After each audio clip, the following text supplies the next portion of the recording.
Beleza. Pode fazer pergunta. Vamos lá.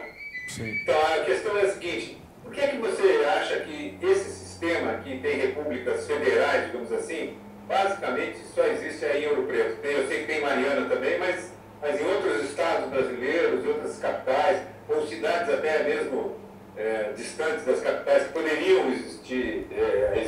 poderia existir esse sistema, isso não funciona. Olha, por exemplo, o próprio espaço urbano de Ouro Preto, que é um espaço, vamos dizer, onde a arquitetura não permite novas construções.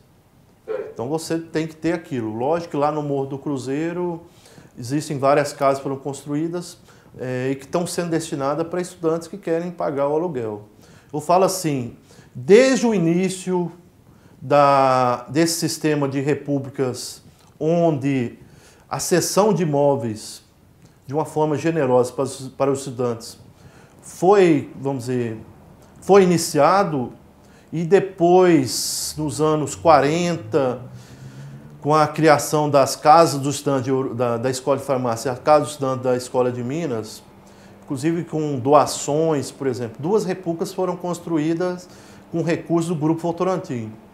Na época, houve uma doação de 2 repúblicas. E nos anos 50, muito mais, e a partir dos anos 50, igual citei para vocês, em 58, foi comprada a primeira casa que foi destinada à República.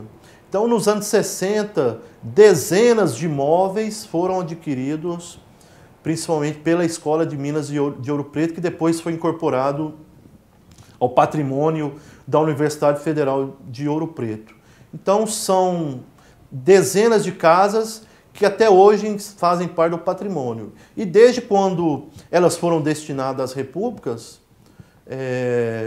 não mais saíram das mãos dos estudantes. Primeiro, porque você vender um patrimônio da União é muito complicado. Não havia clima para isso. Segundo, repúblicas que estavam caindo aos pedaços foram reformadas pela Escola de Minas e depois pela Universidade Federal de Ouro Preto. Dificilmente famílias da cidade, estamos falando de um século XX, onde o declínio econômico de Ouro Preto chegou a patamares incríveis. Acho que só depois dos anos 60, 70, que, vamos dizer, houve uma recuperação econômica de Ouro Preto. Então, dificilmente famílias manteriam esses imóveis como foram mantidos pelo patrimônio público. Em seguida, os imóveis, vamos dizer, passaram a ser de exclusiva, a manutenção passou de ser exclusiva função dos moradores, porque não houve mais uma rubrica específica para manutenção de repúblicas. Inclusive, houve recomendações do Tribunal de Contas da União para que ou se cobrasse aluguel ou tivesse uma forma diferente da que era gerida, para que os recursos da educação não fossem utilizados para a manutenção das repúblicas. Isso não é lógico, nós estamos falando dos anos 90.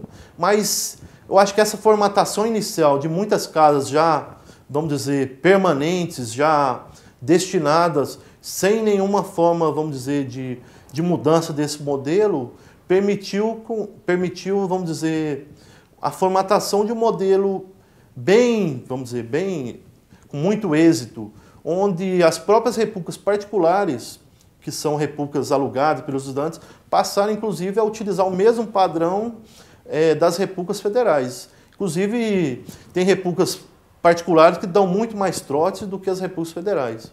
Vamos dizer, abraçaram muito mais esse sistema de república, esse espírito universitário vindo, se construindo ao longo de várias décadas. Formou-se, então, um padrão universitário onde dificilmente, vamos dizer, houve recuso. Você não vê casos é muito mais difícil você ver casos de repúblicas de 10, 15, 20 anos que se desmancham. Quando põe o primeiro quadrinho na república, vamos dizer, quando forma-se a primeira turma de estudantes, coloca o primeiro quadrinho do primeiro ex-aluno e vem os novos, dificilmente aquela república vai acabar, porque acho que é o próprio do estudante de Ouro Preto adotar esse padrão de repúblicas, esse padrão republicano, porque traz muitas vantagens. No caso de qualquer estudante, o rateio da despesa, lógico, que é um atrativo fundamental, né? Você... Oi. Uma coisa, os estudantes, enquanto conjunto, não têm poder político na cidade, né? Não tem força política. É pequena. Olha... Em relação à quantidade de pessoas que tem. Você tem 50 mil pessoas no núcleo urbano de Ouro Preto e 1 em cada 5 é estudante. Essa questão já é uma questão, vamos dizer, que vem sendo discutida há muito tempo. Por exemplo, os estudantes de Ouro Preto representam, vamos dizer, fazendo uma estatística baixa, 10% da população da cidade. Agora, infelizmente, esses 10%, esse poder que esses 10% poderia ter na cidade é muito subutilizado. Houve tentativas de transferência de títulos. Todos os estudantes transferissem os títulos para a cidade, que poderia eleger pelo menos um vereador. Só que isso nem sempre foi conseguido, pelas próprias dificuldades de organização dos estudantes.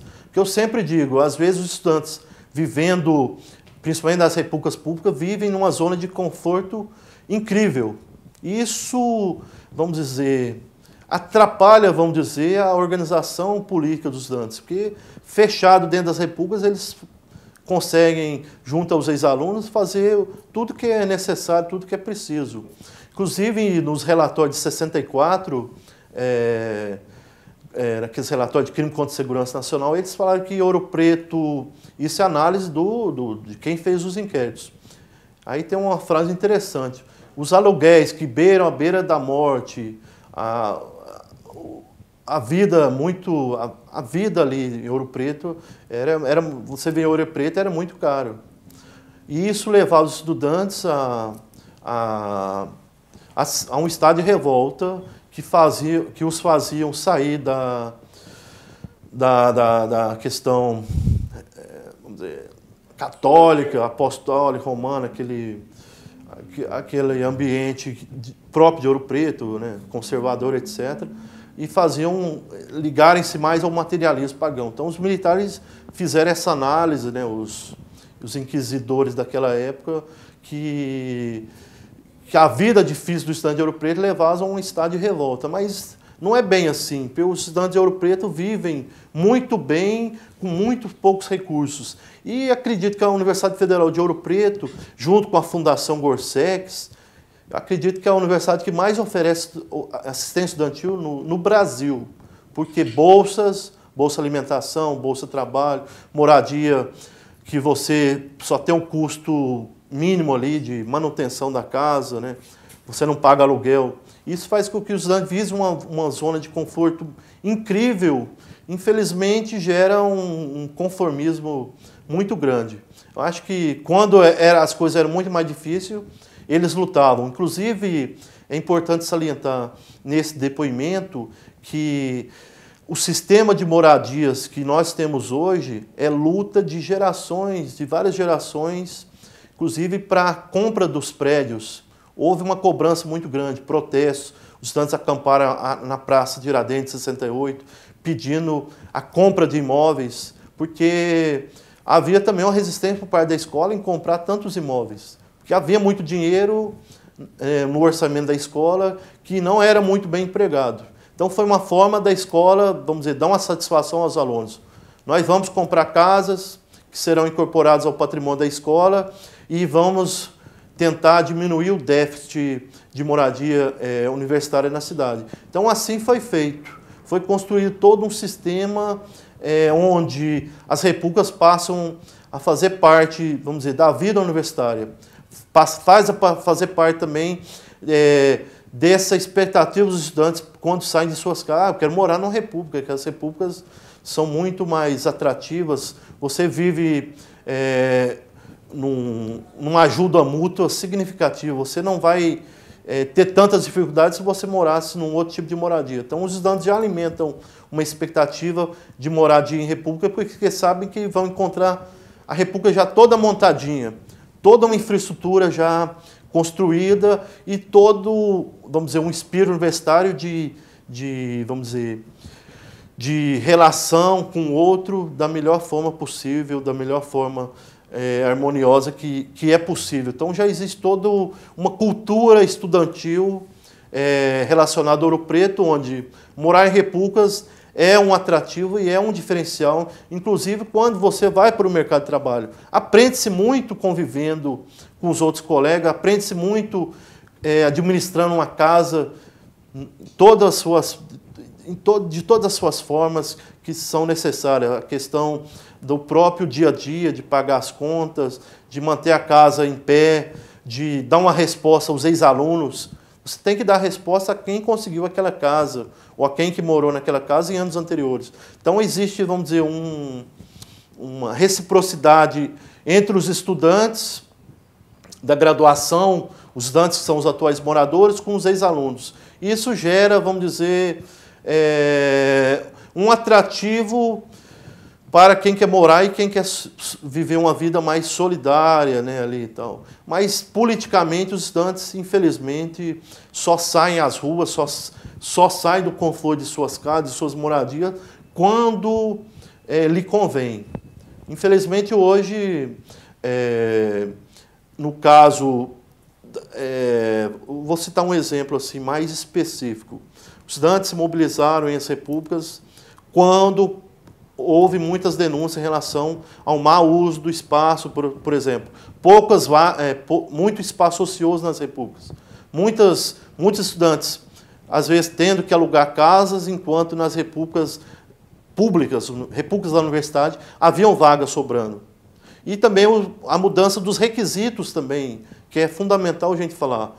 Assim, pedir menos para o calouro, exigir menos do calouro, para que ele tenha mais um atrativo para morar em repúblicas. Então houve, vamos dizer, houve uma contrabalançada de alguns aspectos que pesavam para alguns estudantes não irem morar em repúblicas, que estão dando, vamos dizer, um novo gás para que o estudante volte a morar em repúblicas e não tenha tanto medo, tanta prevenção em relação à moradia universitária chamada república. Eu acho que, politicamente, os estudantes não sabem utilizar a sua força, vamos dizer, o seu poder em relação ao que eles têm numericamente, a estrutura das casas são muito satisfatórias para você fazer trabalhos sociais, projetos de extensão, trabalhos de conscientização política. Você tem toda uma estrutura que daria para fazer grandes trabalhos, inclusive dando força política aos estudantes. Infelizmente, assim, na minha opinião,